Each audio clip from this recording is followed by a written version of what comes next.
Good evening, everybody. Thanks to AES MRMB for asking me to moderate this session. I am a final year resident in radiology in Pavia. I'm currently doing brain tumor imaging research at UCLA. Today's talk will be held by Dr. Santini. He's an expert in MRI physics and MRI safety, and is currently a group leader for the University of Basel, where he works on projects that are regard advanced MRI techniques applied especially like to muscle disease and artificial intelligence in radiology. Today is the first of a set of 6 talks that are held on Tuesday nights. And today's talk is about the basics of MRI physics. So without further ado, I'll ask our speaker to get ready to talk about the topic of today. I would kindly ask everybody that is in the meeting if they could silence their microphones so that we can more clearly hear the speaker. Thanks, everybody. And Dr. Santini, please proceed with your presentation. Thank you very much, Dr. Sanvito, for the kind introduction. It's exciting to be here again. I really like giving these lectures, and this year we have Zoom, so it's a Zoom meeting, and I can see the names of everybody. I see a couple of known names. So hello to everybody, and hello particularly to those that I know. I hope that you can hear me well. I will just share my screen. So today is the first module of the advanced course on MRI, and we will start with a repetition about the physical basis of nuclear magnetic resonance. I will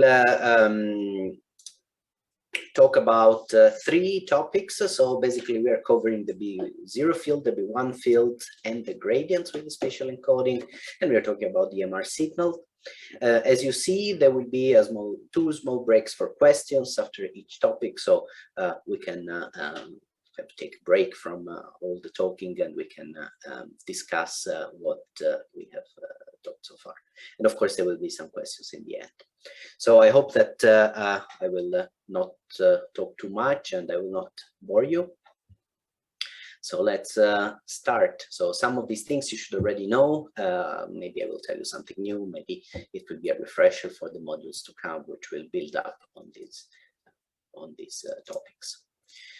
So as you know, the MR system is basically made of 3 fields. When I give my lectures on MR safety, I talk about the specific safety aspect of these fields. But what is important to know is that first, the biggest part is the static field, which goes from 0.2 to 3 Tesla for normal commercial scanners, and it doesn't change over time. So it's as homogeneous in space and time as we possibly can. Then inside the main magnetic field, we have the gradient fields. These are not always on. These are switched on and off by the MR sequence. And the intensities, they vary in intensity over space, and the intensity is 20 to 80 millitesla per meter, which means over a range of maybe a bit less than a meter, we can have up to 2080 millitesla, over half of it 10 to 40 millitesla. And they change in time with the frequency that is controlled by the sequence that can go from 10 to 1000 hertz. And then finally, inside of this, we have the transmit coil, which transmits an RF field. In intensity, it's lower than 1 microtesla, but its frequency is much higher, and we'll see it will depend on the characteristics of the nucleus that we want to image. So we are going to talk a little bit about each of these fields. And we will start with static magnetic field. So the main magnetic field B0 is used to generate the polarization of the spins, and we will see in a moment what this means. As I said, it goes from usually typical values are 1.5 or 3 Tesla for clinical scanners, but there are also some research scanners up to 11.75 Tesla. Or some clinical scanners low as 0.2, and then even higher for animal fields or for chemistry, so nuclear magnetic resonance in chemistry. As a comparison, the Earth field is 30 microtesla, so it's it's 5 orders of magnitude smaller, and even a refrigerator magnet, even the strong one, are in the order of millitesla, so 3 orders of magnitude. And it's very homogeneous, as I said. Usually we have a homogeneity of 5 part per million over the whole field of view. And imagine that over the 1.5 Tesla scanner, we have an homogeneity of 7.5 microtesla. So it's more homogeneous than the intensity of the Earth field. We can have multiple geometries for the magnets. Probably the one you're most familiar with is the normal superconducting horizontal magnet, where we have a superconducting wire here. But you can also have donut-shaped magnets, usually low field permanent magnets. You can have the special geometries for extremities. You can have upright magnets, and then you have other geometries for NMR. This is a 23.5 Tesla NMR system, but the Bohr, of course, it's nothing compared to a human whole body system. It's just a small few centimeter hole. So what happens when we put something in the magnetic field? So we are talking about the nuclear magnetic resonance. That is where magnetic resonance imaging comes from. So we are interested in the atomic nucleus. And specifically, so you know, the atom is made of the nucleus and the electrons. You can also have, in principle, electromagnetic resonance, but this is something completely different, and it's not used for human imaging. It's something used for physics and chemistry.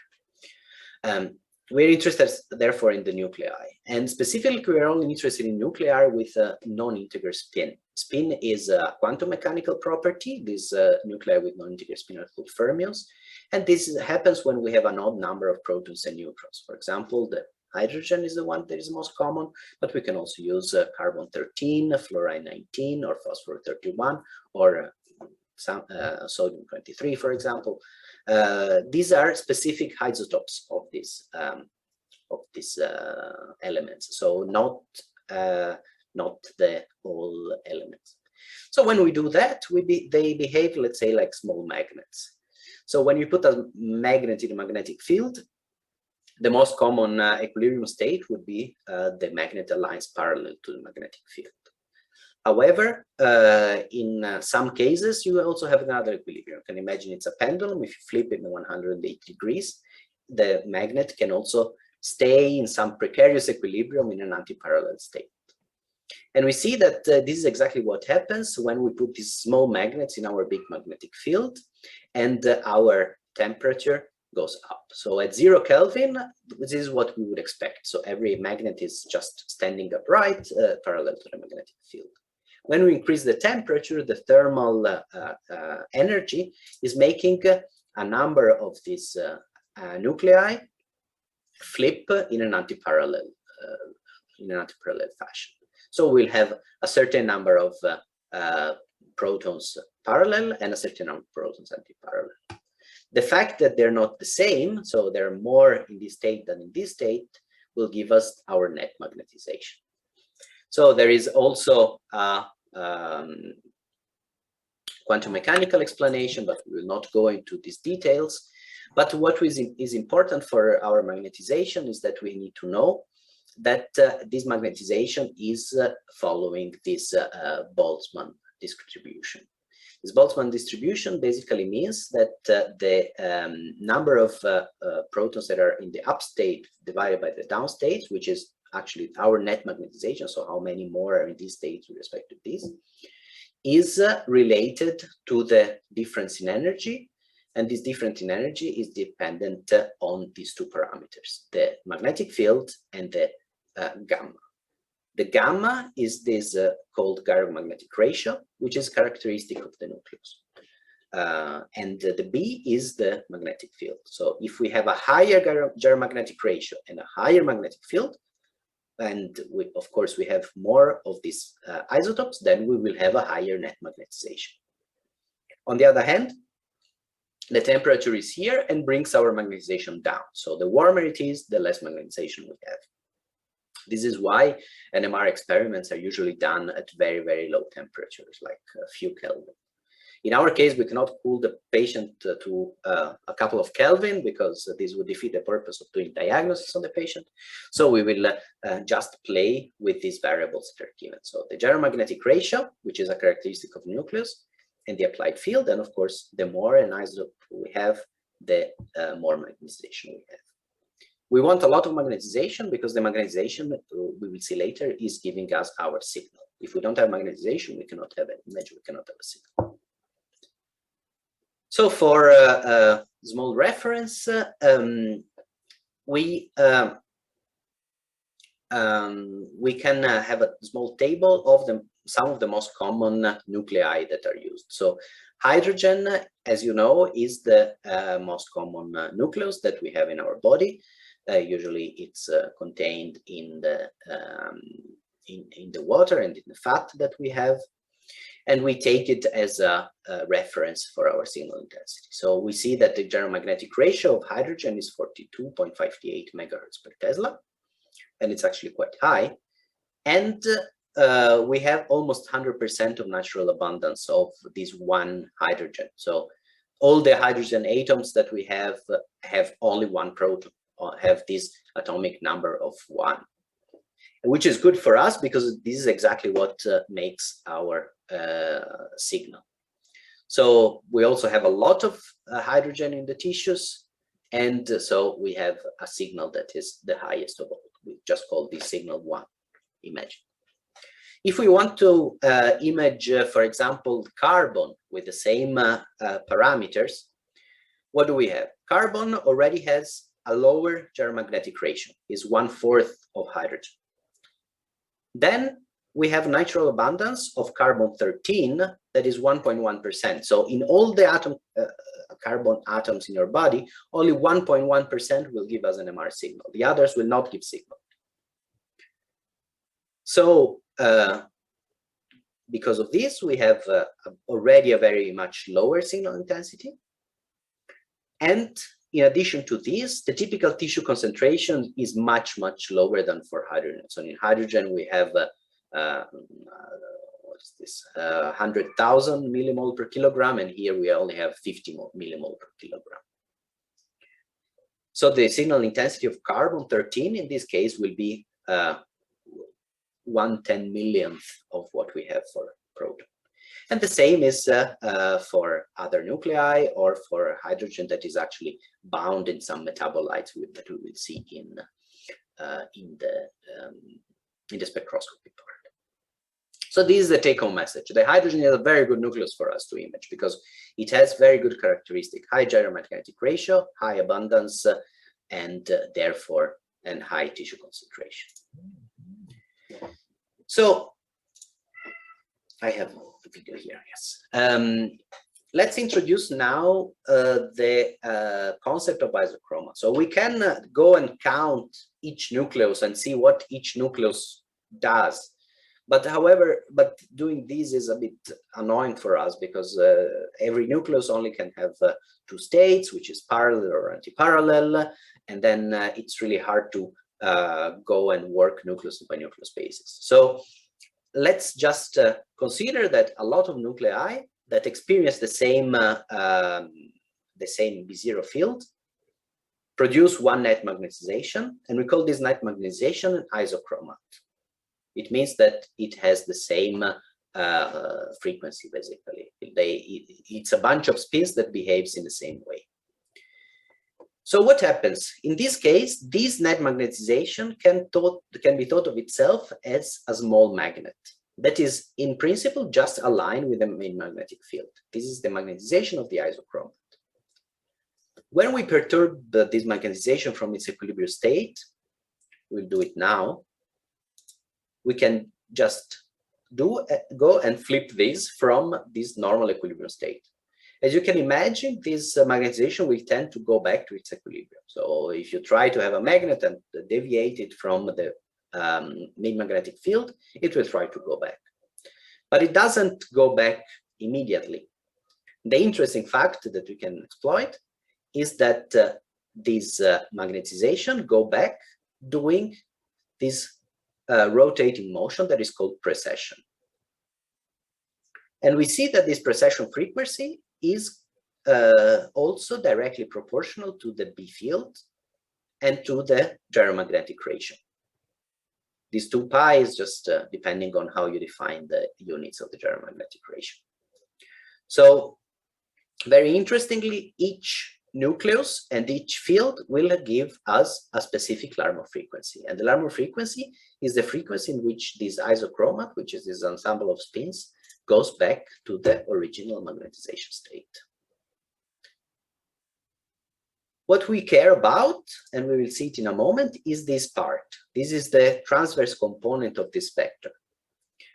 Because if you remember from your basic physics classes, if you have a magnetic field, a magnetization vector that rotates, this gives off some radio frequency, some electromagnetic radiation. So if you have a loop or something that picks up this signal, this rotating magnet will induce a voltage in the received coils. And this is exactly what gives us the MRI signal. So I just hand waved and said we perturb our magnetization from the equilibrium state, but how do we actually do that? So we do this by applying again a magnetic field. So of course, if we want to interact with the magnetic field, we have to use another magnetic field. In this case, if we apply a magnetic field that is perpendicular to B0, the same way as the magnetization was rotating around B0, is precessing around B0, this will start rotating around B1. This is the magnetization that will move in this direction. However, this is only happening at the first instant. What happens then? After this is tipped, now this magnetization will experience both the B1 field and still the B0 field. So it will tend to precess around the B1 field and around the B0 field. If you want to keep moving this vector towards the transverse plane, we cannot have just a static B1 field. We cannot just apply the B1 field, because otherwise this would just go and end up in some average plane between the two. Instead, we rotate our B1 field so that it stays always perpendicular to our rotating magnetic field. So to our rotating magnetization here.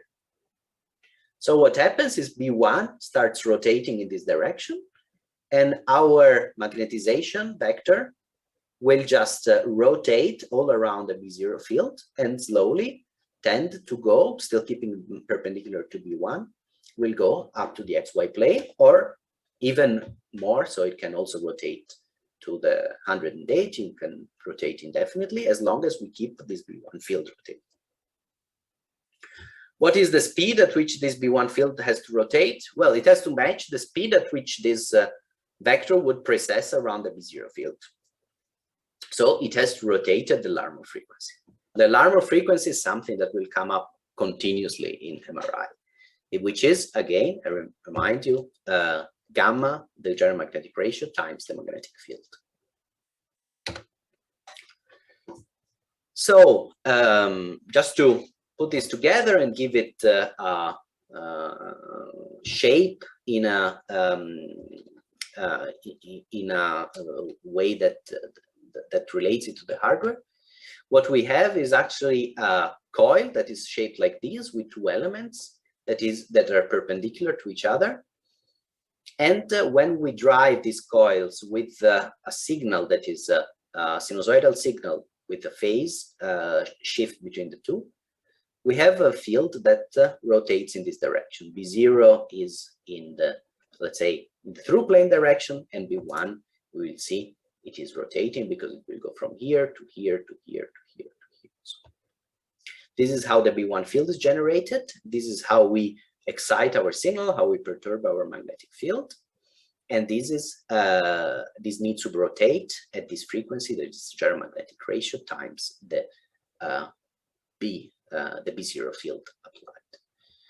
At 1.5 Tesla, for example, this is 64 megahertz for hydrogen, and at 3 Tesla, it's double because it's directly proportional, 128 megahertz for hydrogen.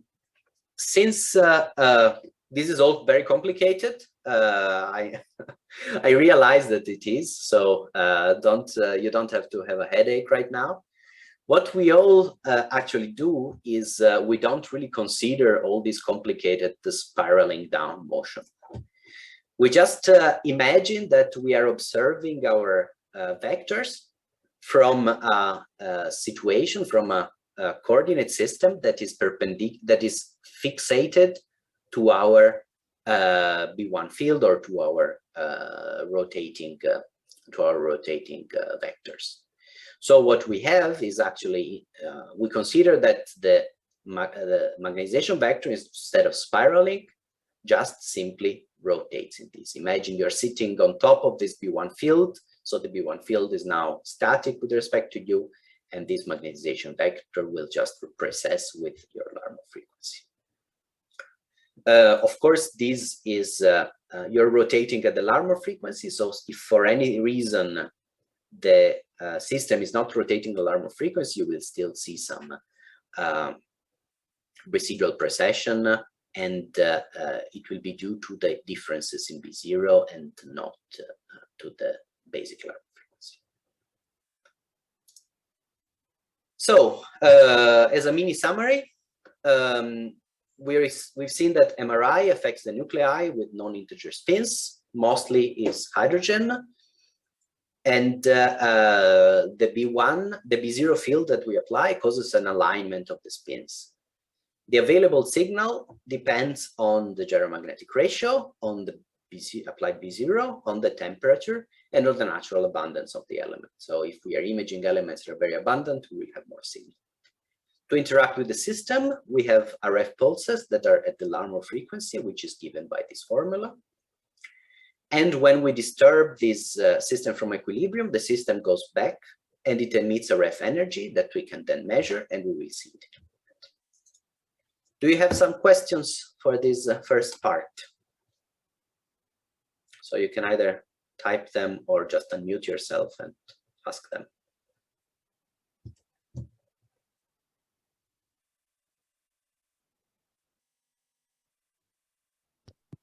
Yeah, hello, I'm sorry. In one of the first few slides, there was an equation with the B, but also the gyromagnetic and another constant, but I didn't know which one was. Yeah, this one. It looks like H. Yeah, what is that one? Yes, this is the Planck constant. This gives us the difference in energy. So I didn't go too much into detail, but this is a distribution. So you have to imagine that because of quantum effects, this is what happens. So when you have, let's start with the equilibrium state at a zero temperature. Zero temperature, all the spins are aligned in the basic state. If you increase the temperature, you're giving energy to the system. So some of these spins will go to a higher energy state. Of course, if the difference between the lower energy state and the higher energy state is big, then you will need more energy to have a lot of spins move there.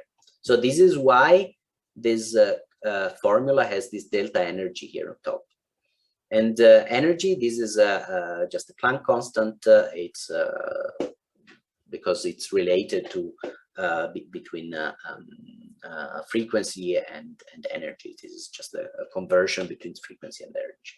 So gamma and B are a frequency. This is what we saw. It's Larmor frequency. So the delta energy is actually H. H hat times the Larmor frequency. Okay, thank you. You're welcome. We have a question from the chat, which is the following. I'm going to read it. B1 is equivalent to the radio frequency pulse. Yes, so the radio frequency pulse is what you generate, and the B1 is the magnetic field that is associated with that. So a radio frequency pulse, of course, will have a magnetic field component and an electric field component. We don't care about the electric field component. We just care about the magnetic field component. But yes, let's say it's they can be used interchangeably if we know that what we are talking about. Before we proceed, I have a question. Yes, sure. Can we look at the table that you showed with the geomagnetic ratios? Yeah. So I was told that the geomagnetic ratio would be different from hydrogen bound to water compared to hydrogens in other molecules. Is that true or not? Because that would be the way that we are selected just for water protons. Yes. Yes, okay. we are going to talk about it in a moment, and it's not exactly the geromagnetic ratio that changes, though. So the geromagnetic ratio is a characteristic of the nucleus itself. It's the magnetic field that changes. I will. This is a very good attachment, a very good cliffhanger for the next part of the presentation. Thank you. Sorry for the spoiler. You can go on. Okay. Any other questions? We go on with the MR signal. If you have more questions, just write them in the chat and we will answer them in the next break. So we have seen how we can perturb our magnetization. Let's see what we actually receive now. So as I said, spoiled, the MR signal is generated by this transverse field. So on the one hand, we are applying the B1 field to perturb the magnetization. And then we remove the B1 field and we listen to what the system tells us. And this we are actually listening to this precession that happens around the B0 field. What we can measure is basically at every single instant, we can measure the intensity of this magnetic field, which would be given by the intensity of the voltage that is induced inside our receive coils. So it's like exactly like when you place when you move a magnet next to a conductor, you induce a voltage, and this voltage will be proportional to the magnitude of our transverse magnetization. But also we can, with some clever tricks, measure how much this signal has traveled, or this transverse magnetization vector is traveled from a reference point of zero. So especially we can see if there is a phase difference. This is called the phase. So you can imagine this rotates, this induces a sinusoidal wave in a conductor, and the sinusoidal wave has a magnitude and has a phase. This is something that will become important later and in the next modules. We also have the longitudinal magnetization here, but since it's parallel to the main magnetic field, this is in the order of probably nanotesla, and on top of something that in order of Tesla, then we cannot measure it directly. We can only measure the transverse magnetic field. And then the phase, of course, happens because of this precession. And we remember that we are in the rotating frame. So in our rotating frame, our precession frequency will be 0. And in principle, the phase will also stay fixed to 0. So if it moves, it's because some process is happening that is changing this frequency from the standard line frequency. The signal that we measure is called the free induction decay signal.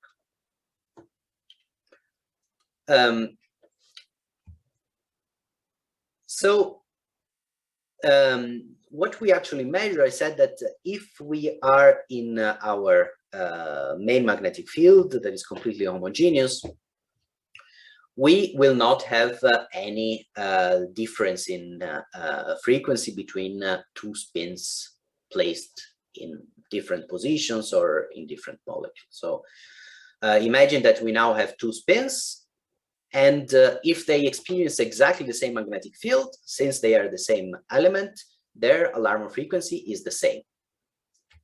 However, if we have spins that experience different values of a magnetic field, they will have a different alarm frequency.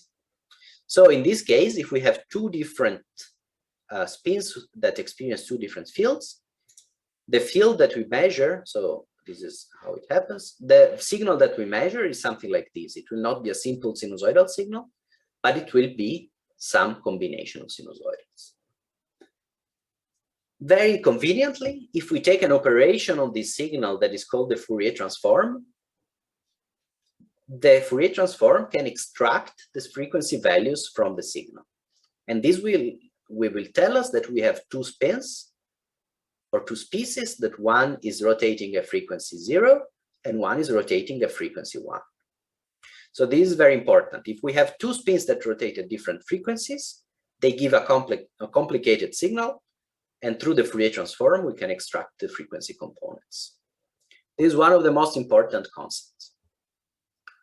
So the frequency is given again by the gyromagnetic ratio and the local B field.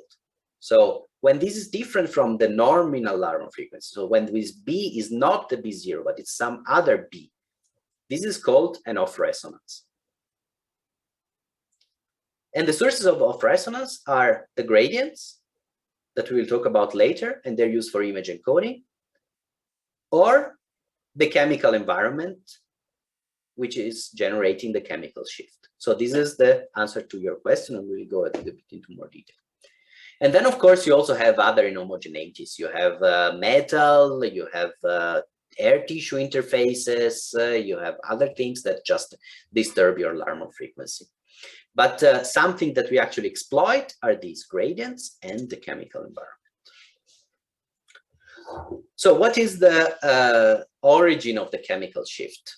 Now we have to go into the microscopic or nanoscopic, because we have to go at that molecular level. And now we have to talk about electrons. So electrons that are around the nucleus, let's say in the most classical view, without talking about quantum mechanics, they just rotate and fly around the nucleus. So they rotate, they are moving charge, they are charged, they move, and so they generate a magnetic field. So we are not talking about the spin of the electrons, we're just talking about the fact that the electrons rotate and they generate a magnetic field where they rotate. And these fields sums vectorially, so sums or subtracts from B0. This is phenomenon is called electron shielding. So if you have a molecule like this, the electrons, here we have an oxygen that has a very big nucleus, and it will tend to attract the electrons from this hydrogen here, or the hydrogen and the carbon. So what happens is that we have more electrons here.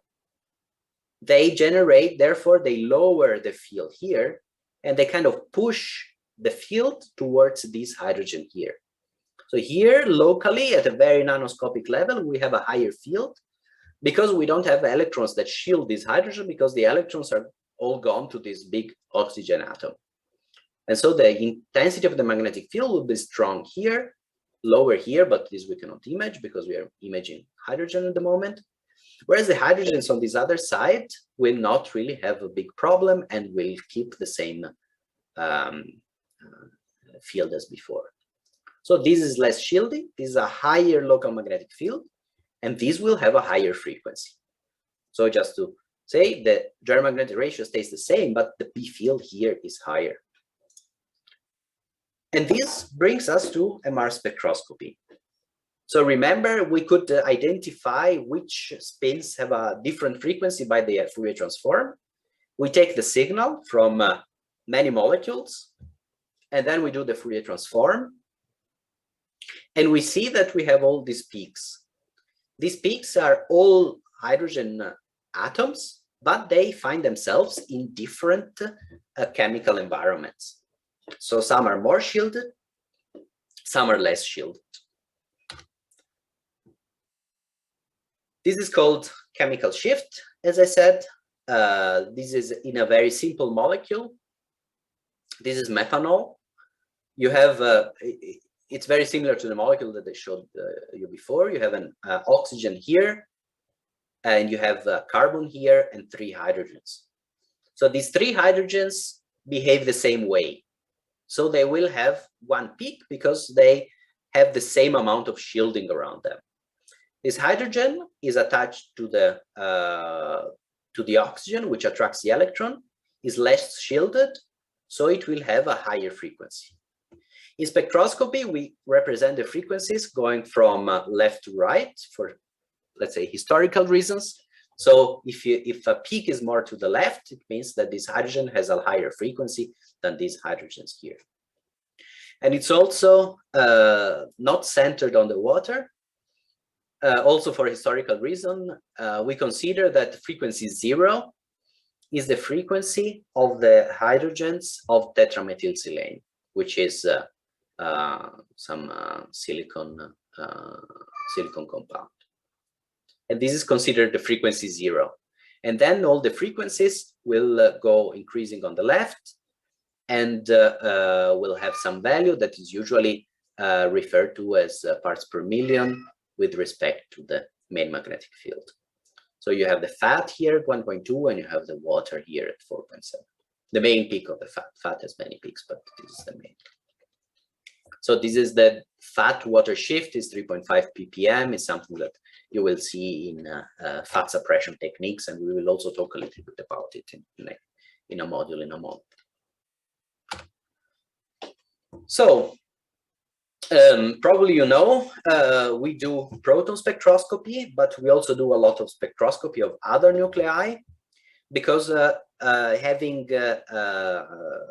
other nuclei spectroscopy can be very sensitive to some specific metabolic processes. For example, phosphorus nucleus or fluorine nucleus. So, however, X-nuclei spectroscopy needs some special hardware, whereas proton spectroscopy you can do at any scanner because it's a normal proton. It has a high sensitivity, a high natural abundance, but of course most of the signal comes from the pure water and the pure fat. So you will need to suppress them somehow if you want to see the metabolites. And clinical spectroscopy studies are mostly done in hydrogen. When we talk about spectroscopy, I have to talk to you a little bit about the feature that is called J-coupling.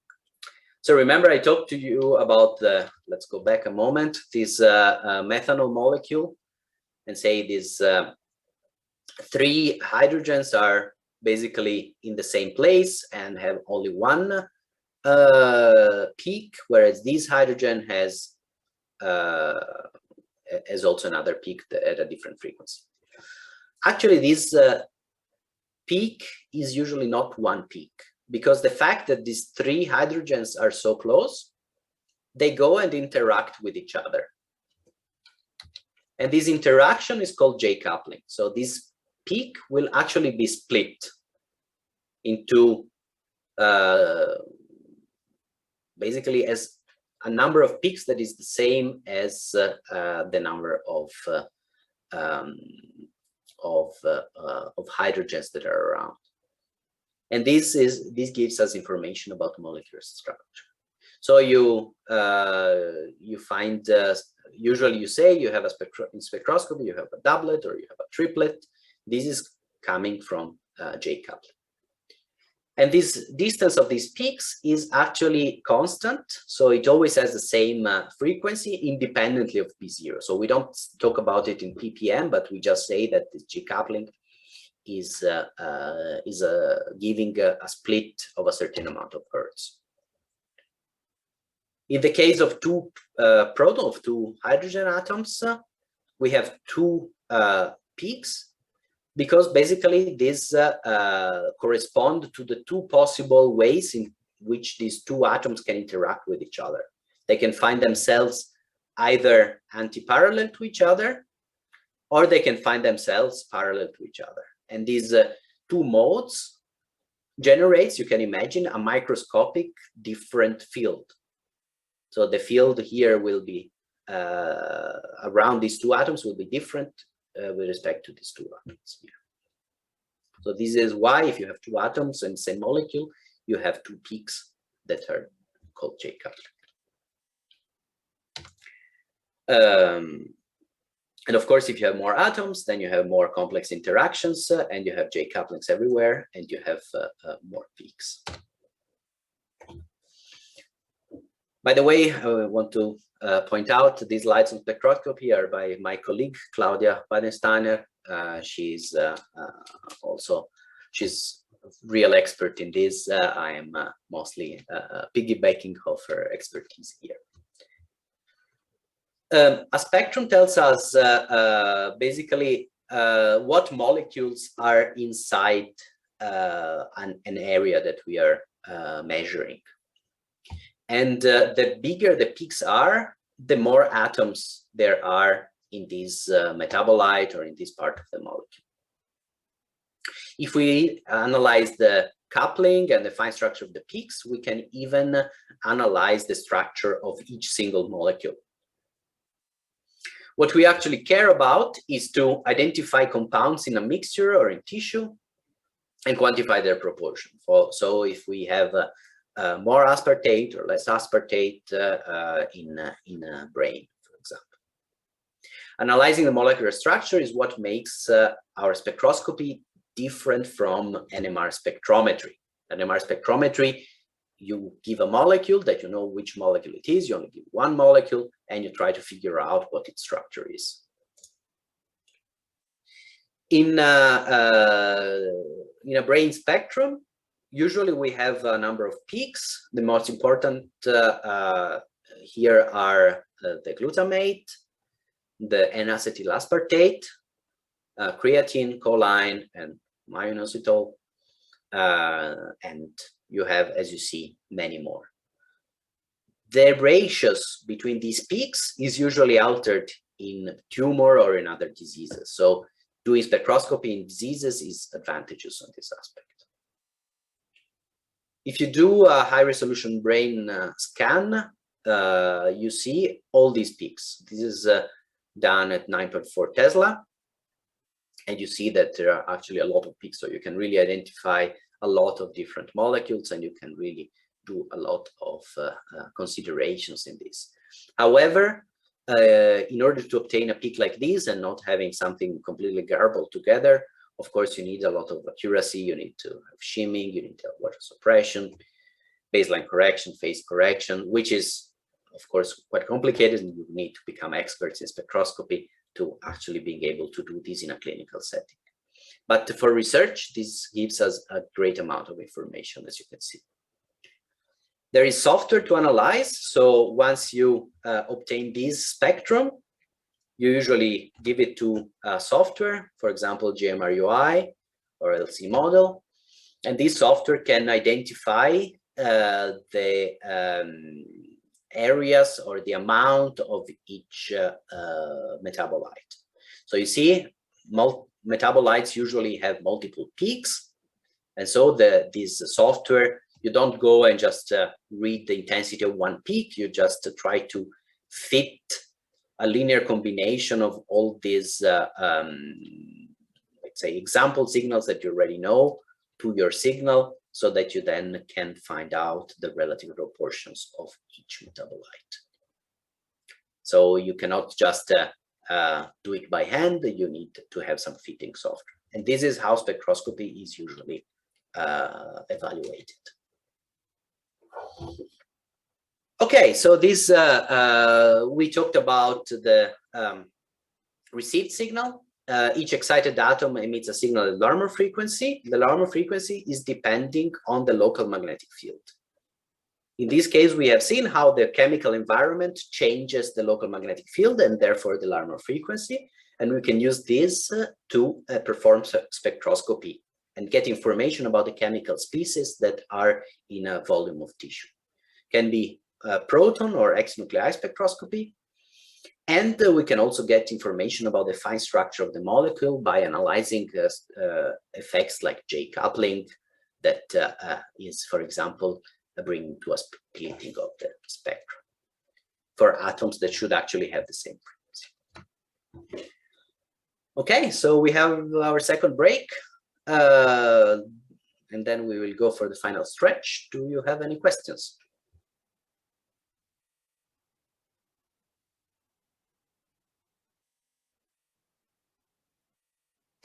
me drink some water in the meantime.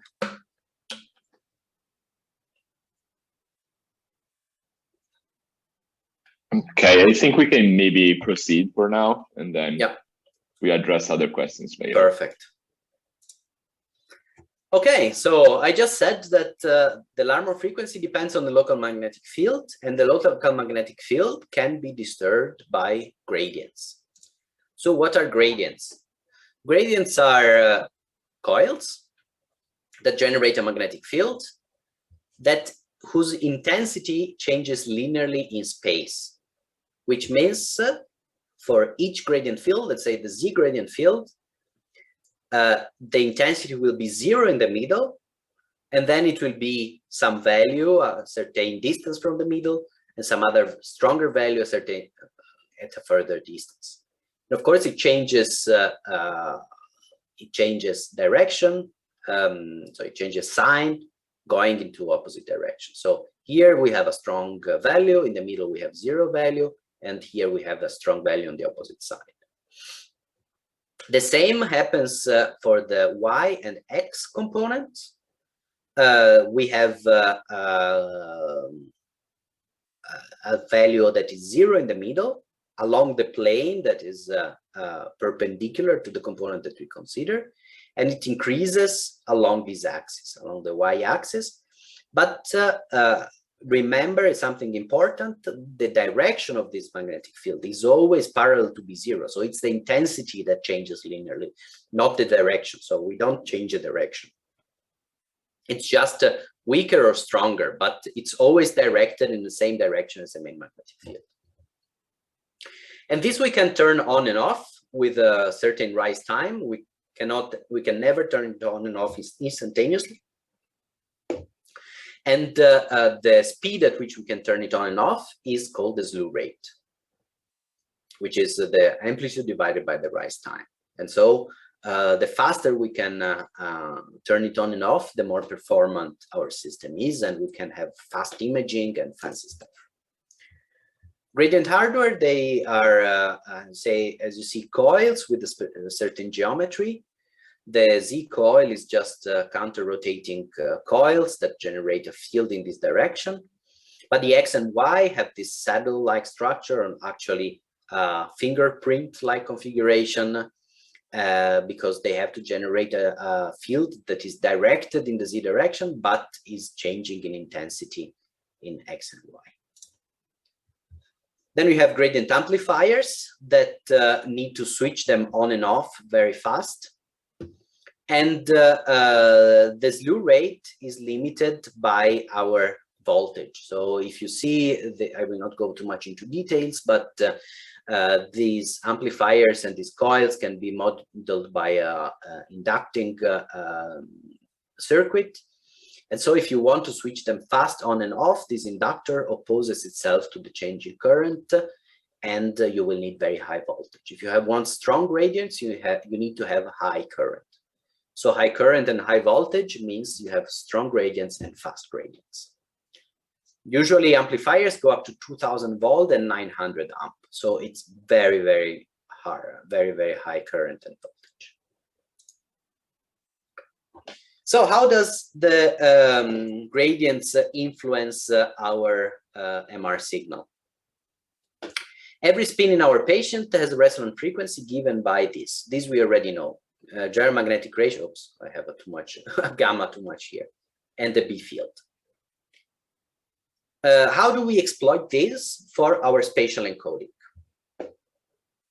If we want to excite a spin, the RF pulse must match the frequency. This is the first thing that I said. So a spin is only exciting if you send an RF pulse that matches its frequency. And then the signal that we have, as I said, is a sinusoidal signal. Let's imagine for each spin, we have a signal that is only given by its Larmor frequency. This is a way of writing a sinusoidal signal with a complex exponential. You have 2 pi, you have the imaginary part, you have the frequency, and you have time. So this is a sinusoidal signal with a frequency FL. And then finally, we combine these together and we remember that we can have different gradients during radio frequency pulse and the right readout. If we write this B field explicitly, we see that this B field now, forgetting about chemical inhomogeneities or anything, is given by our B0 field plus something that depends on the strength of the gradients times the position. So the fact that we have the position here means that every spin at different positions will have a different frequency. And this is how we will encode our signal. The first thing we do is slice selection. You know, this 2D acquisition or even 3D acquisition with slice selection. What we do, we take our body and we superimpose a gradient here. Now every proton in this body in this direction will have a different Larmor frequency, will have a different magnetic field because it will depend on the gradient and will have a different Larmor frequency. Every proton in a slice perpendicular to this gradient will have the same frequency. So when we send a ref signal that is matched to a specific frequency, that is the Larmor frequency, plus something that depends on the gradient and the coordinate that we want to excite, we will only excite one slice of this body. Well, we would excite the hand, the arm as well, but we don't care. So this is how we excite one single slice. We send one RF signal that has a specific Larmor frequency that is tailored to this Z coordinate that we want to excite when we have the gradient in a specific direction. Of course, if we have gradient in another direction, we do slice selection in the coronal plane, the sagittal plane, or any plane that you want. Since this RF signal is always has a bandwidth, so it's not exciting just one single frequency, it excites a range of frequencies, then we will have a certain slice thickness. So the bandwidth of the signal and the strength of the gradient will give us the slice thickness. So we reduced our problem from a 3D problem where we excite everything to exciting one single slice. How do we actually obtain one image from this slice? So we use two approaches. Again, we use gradients. The gradients for the slice selection, we have used it now. Okay, it's done. Let's focus on another axis. After the excitation, the proton starts to process at their Larmor frequency. Let's imagine everything is homogeneous, so the frequency is the same. So they rotate like this. Then we apply a pulse in one direction. When we apply this gradient pulse in this direction, these two spins at different locations, x0 and x1, will now have different Larmor frequencies, and because they have different magnetic fields. So like before, the emitted signals will be a combination of these two frequencies, x0 and x1. Again, we take the Fourier transform, and before we could extract the Larmor frequencies, now we extract again the Larmor frequencies, but we know that these Larmor frequencies correspond directly to the position because we have superimposed this gradient. So the Larmor frequency is directly proportional to the gradient and to the position. This is the frequency encoding. So we now know how to select a slice and how to encode in one direction. Basically, encoding in one direction means that everything that, for example, is in this plane, everything that is in this direction gets projected. Since we can arbitrarily choose the direction, we can do a frequency encoding along this axis, then we do a frequency encoding along this axis, and we can, for example, rotate all around our sample. And then we have something like CT. We can use the same approach as we use for CT to obtain again the image. This is actually the original concept that won Paul Lauterbur the Nobel Prize. This is called nuclear resonance, magnetic resonance zeugmatography, called it. And this is actually used now with radial acquisitions. But this is not how we do things nowadays, 99% of the time. So we can use slice selection and frequency encoding, and we can obtain the projections and obtain the image like we have here. Or we can use frequency encoding on one axis, and we can use something called phase encoding in the other axis. So we encoded the position now in the frequency of the signal. We only have one slice, so we need two axes more. No, we need the frequency encoding axis and another axis. In the phase encoding, we can encode the location in the phase of the signal. So every sinusoidal waveform has an intensity, has a frequency, and has a phase. In this case, we start and we have all our spins in one direction. So sorry, all our spins experiencing the same magnetic field. So they're excited and they precess. So we turn on at some point a gradient in the y-axis. What happens now? Now these three spins will experience a lower magnetic field than this, so they will precess slower. We don't acquire any signal, because if we acquired now, it would be a frequency encoding. We don't do that. We just let the spins rotate, and they just rotate. And some are faster, some are slower. When we take this gradient out, the spins will have a different position with respect to each other. So when we go and measure the signal, they will sum somehow destructively. But when we remove the gradient, we'll see that the relative positions of these signals are kept. So they will precess at the lower frequency, but the relative positions are kept. So we cannot, we just did one phase encoding step. So we cannot extract the spatial information from one single phase encoding step, but it will be somehow with one step encoded the position in this phase component. Let's see it in another way. We start and have the three signals, the three spins that are rotating at different frequencies. These are the signal from these are the three spins. We see that one has moved more, one has moved less, one has moved in the middle. During this period, we had the gradient on. So, okay, now we stopped having the gradient and we record the signal here. We say, okay, we have some certain intensity. Next time, we let them precess during the gradient field a little bit more.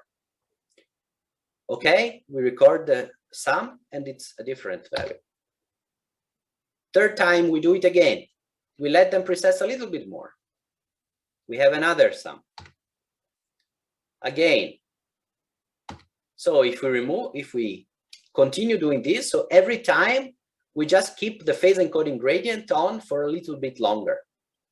This means that the signals will just get summed up in a different way.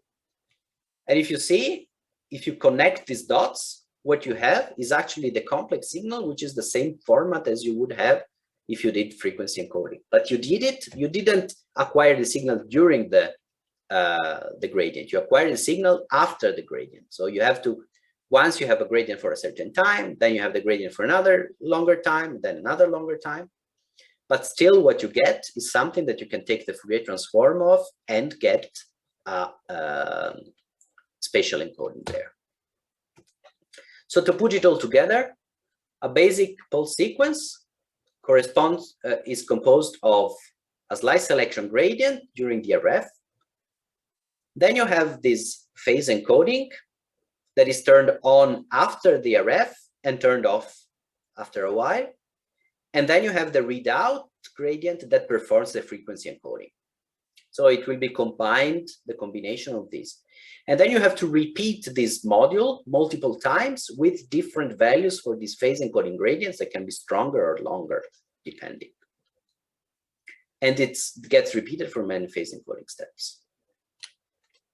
It's a bit complicated, but basically to obtain the image, we will just have to do a Fourier transform in two directions. One to, let's say, unwrap the frequency encoding, and one to unwrap the phase encoding. This cannot be written in formulas, and actually formulas would make things easier to understand, but it would take a while to explain them. So I invite you, if you want, to just read this through, and this is something illuminating, but requires a little bit of math. Just I wanted to conclude saying that what you actually measure then, it's this. This is called the K-space, and the K-space with a Fourier transform, with a two-dimensional Fourier transform, when Fourier transform in this side and in this side, gives you the image. And how the way you acquire the K-space is like this, using the two gradients, the gradient in X and the gradient in Y. You start from the center of the K-space, then you go to one side by using one gradient, and then you do the frequency encoding, and you acquire one line in this K-space, and you acquired one line of frequency encoding. Then in this case, you can use the Y gradient to do a blip and move to a different line in K-space. Here you did one phase encoding step.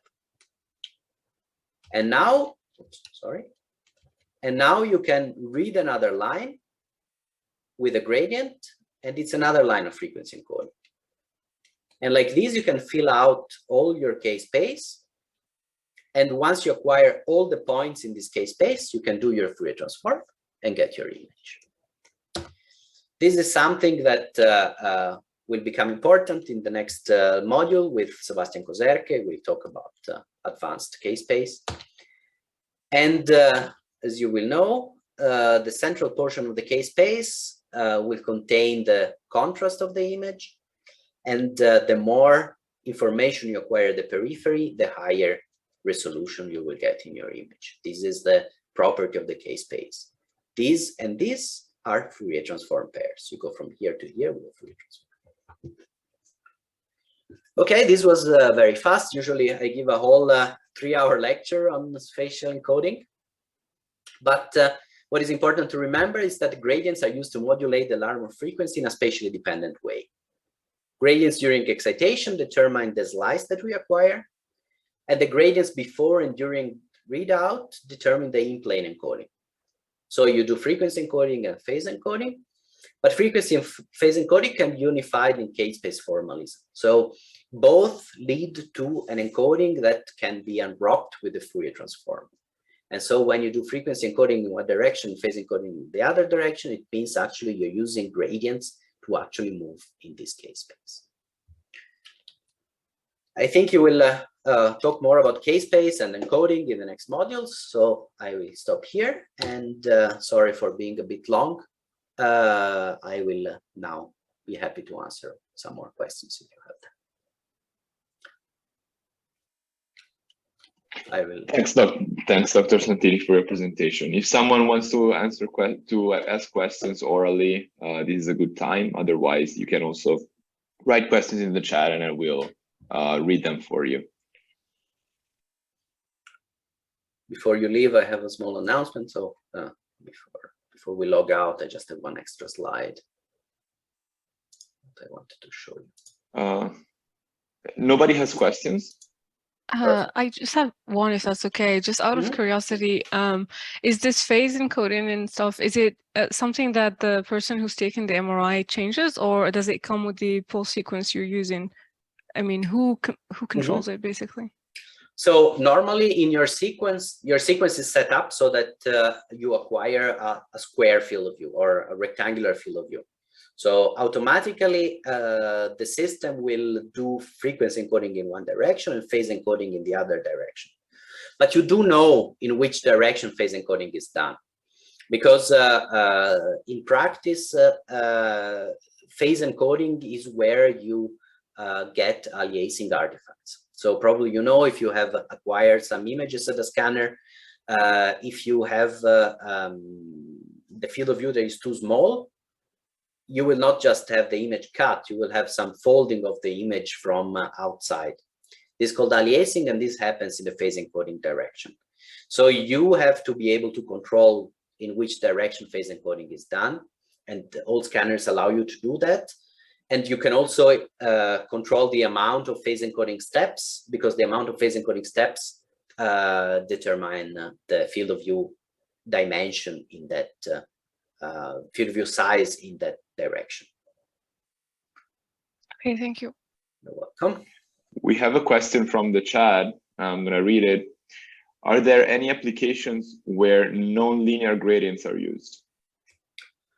Clinically, no. So you have some non-linear gradient-like fields, so I say some non-linear fields in your clinical systems to compensate for field inhomogeneities. These are called the shimming gradients. But you usually don't use them. You just use them. Usually they're calibrated automatically in order to have the field more homogeneous. So you don't control them. For some research applications in Freiburg, for example, they were researching a lot with non-linear gradient fields. You can do weird stuff like having circular fields of view and these kind of things, but they were never very convenient for image encoding. So they're really limited to some esoteric research applications for the moment. Okay, I have a question. I hope it's not a dumb question, but so the strategy for the slice encoding and the frequency encoding is pretty much the same, right? Because we are applying a gradient that is going to change the Larmor frequency. Is that correct? So the press session happens at different frequencies. Why don't we get those two encodings mixed up? I can explain better. So why one doesn't conflict with the other one? Because the Larmor frequency of a different slice may be similar to the Larmor frequency of the other slice in another point along the X. Yeah, that's a good question. So the Larmor frequency is only changed for the time in which the gradient is active. So when you excite a slice, you turn on the gradient during the RF pulse, and then you turn it off. Since you are turning it on during the application of the RF pulse, only one slice gets excited by that RF pulse. When you turn it off, you have all your body that is in equilibrium and only one slice of your body that is outside equilibrium. And this is where the signal comes from. From the part of the body that is in equilibrium, you don't get any signal. So this is why then you can do just two-dimensional encoding and get only signal from that slice. And similarly, yeah, frequency encoding and phase encoding, they're done in different times. So first you do phase encoding, then you turn off the phase encoding gradients, and then you do frequency encoding. So you don't get interference, because if you had two gradients on at the same time, you would just get a gradient that's the sum of the two gradients, of course. Thank you, very clear. If somebody has one final question, either written or oral, this is a good time. Otherwise, I will give the word to Dr. Santini again, because he wanted to show an extra slice. I just wanted to invite you all to a very exciting event that is organized. It is the second year. We organized it last year. It's called MRI Together. It's something organized in collaboration with the SMRMB.